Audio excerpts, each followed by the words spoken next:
Matthew Welch, November 17th, 2021.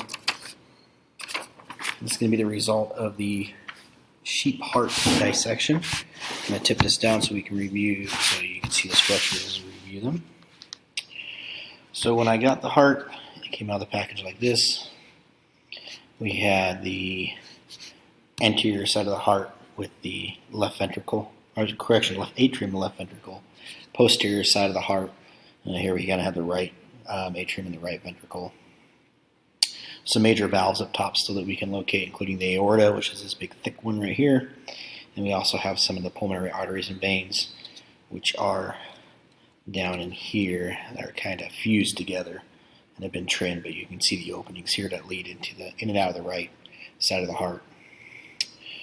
A few other surface structures we can note includes some of the coronary arteries here on both the posterior and the anterior side. First cut I made was along the left ventricle. Started here at the left atrium, cut all the way down. It kind of went too far down here at the apex, so it ended up going all the way through, but you can still see all the structures nonetheless. So if we open up the heart, first of all, up here at the top where the aorta comes in, we have the aortic valve, and then directly underneath that we have the bicuspid valve. The bicuspid valve is attached to these chordae tendae, which then attach down here to the base of this papillary muscle. We can also see some other structures in here, of course, including the inside of the left atrium and the left ventricles. We have the intraventricular septum, which is the big piece of myocardium that separates the two. On the right side of the heart, same thing. We made a long longitudinal cut it open. On this side, we're going to have the pulmonary valve,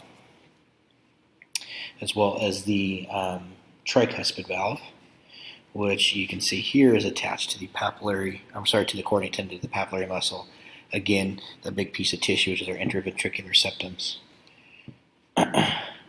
We have a few different layers of tissue on the heart. First of all, you have the epicardium, which is this outer layer. It's kind of smooth, glossy appearance. You can also see it right here along the side of this cut where it's bright and white. The next layer is going to be the bulk of it, which is the myocardium, which is the main muscle tissue here.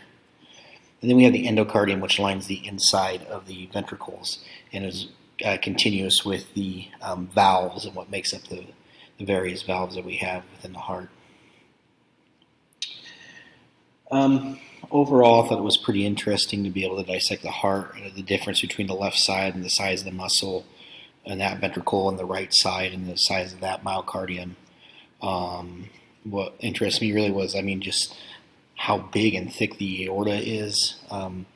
In my line of work now, we do a lot with aortic aneurysms, or even dissecting aortas, or traumatic shearing of this aorta, which, when you think about the kind of force that would take to get through this tissue, is pretty intense.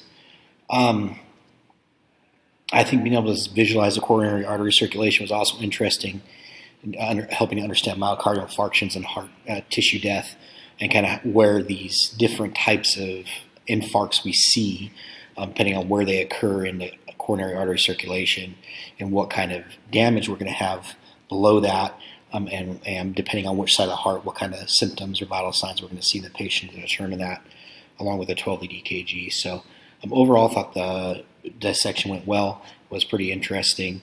I was easily able to identify all the structures that I was supposed to identify, and learned quite a bit. Thank you very much.